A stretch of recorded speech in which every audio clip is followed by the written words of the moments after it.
Hey, this is John Carlos, and I'm here with a look at the Star Wars Black Series action figure 2-pack of Luke Skywalker and the Wampa. Here's a look at the spiel on the back of the packaging, and there's a little artwork.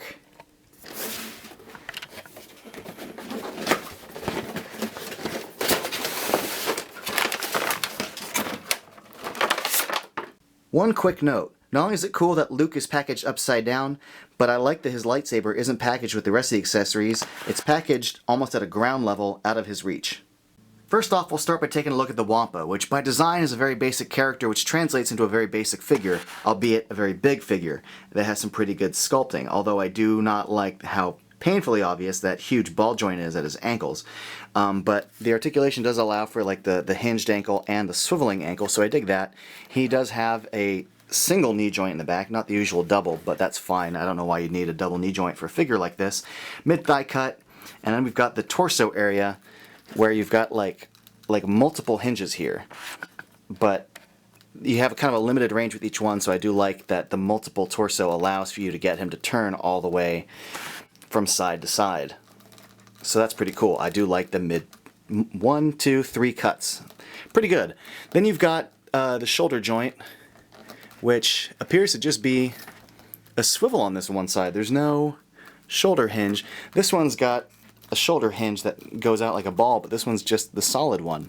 It's weird that they picked one but not the other. I've never seen that before. That's really strange that this can go out like that and this one can't. Whatever.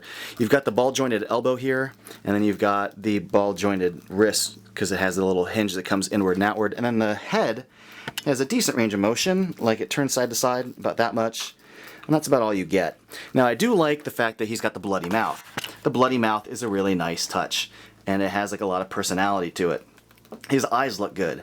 The yellow around his nose and under his eyes look good. I like his mouth snarl. His teeth are well defined as far as the paint against the black. Very good job painting the teeth. The gray horns look good, but what I really like is the mixture of he's not just one basic white. He's like a cream colored and then a white and then a cream colored and then a white. It's a good mix, so it's not just one bland character. It gives it some definition. And speaking of definition, the sculpt of the fur is very well done. There's some good detail to it all. I can't imagine taking the time to sit down and sculpt all that, but I think they did a pretty good job with it. Also pretty good are his hands. I think the detail on his claws look good. His claw nail paint looks good, so I'm pretty happy with how the Wampa turned out. Hey, remember like a whole minute ago when I was like, I don't know why this arm moves like this? Well, it turns out I'm an idiot. Because the arm moves like that, so you can pull the arm out of its socket and recreate the moment where Luke cuts off the Wampa's arm. And now, I like the fact that the hair is kind of matted down there, and they sculpted in some meat in there, and the paint is decent. Why I didn't notice this before? I don't know, probably because my brain has a case of the dumbs. But this is a pretty cool detail that makes me even more happy with how this figure turned out. Also pretty happy with how Luke turned out, except for one little tiny grievance. You know it's coming. You know what I hate. Cloth on figures. You know, his jacket, his sleeves, his pants, they're all cloth implied, sculpted, and then they use actual cloth here. This should match the rest. There could be a little plastic or rubbery sculpted piece that could hang down and it would match the rest of the figure, but this doesn't match at all, and it looks really cheap. Beyond that though, the face sculpt here looks pretty solid. I think they did a great job with his head. And not only is the likeness good there, but the scarring around his eyes, the use of like a light purple or like a light pink paint around the mouth and eye area, and then that darker for the cuts, looks really, really good. Mouth looks good as far as like the sculpt, and the eyes, the eye paint are all solid, but the blood and the detail of his scarring looks great, as does his little hat helmet thing.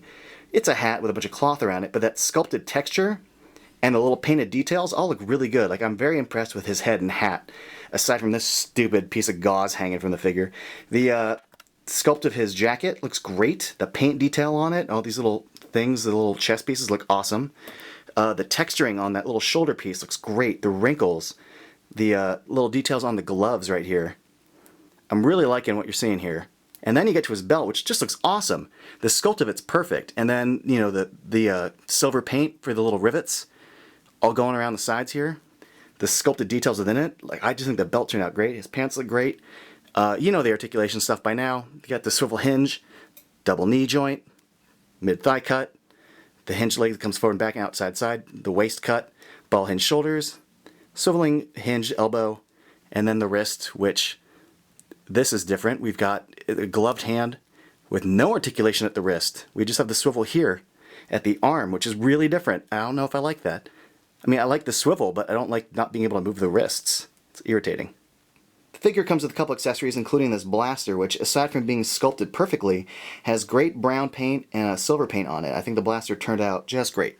Also, the lightsaber turned out great. Not only is the sculpted details just perfect on here, but the little red and gold paint, the black strips on the side, very well painted, very well done, and it comes with a blade which plugs into the hilt so you can have both versions of the lightsaber. And it's also got the little clip on it so you can hang it on the Luke figure right there. And then we've also got his holster here, which that little strap comes out, and then the blaster fits in. Try not to be butterfingers here. Slides in like so, and that fits perfectly. And then the little strap, like, it goes into the hole and then it pops right back out. If you line up the peg on the strap to the hole in the holster and give it a good push, it does pop all the way in. And I gotta say, I do like this Luke figure quite a bit, aside from this stupid little strap, which is always just kind of like flared out. Especially because it was hanging upside down in the packaging for a while, so I have to try to tuck it back there because it doesn't want to pop out and look, you know, stupid. But this set together looks just awesome. The Wampa looks really great, I think. I love the bloody mouth. They could have just done without that, but it's a good detail and I dig that. And Luke next to him looks awesome too. I just think the two of these are awesome. It's a great set.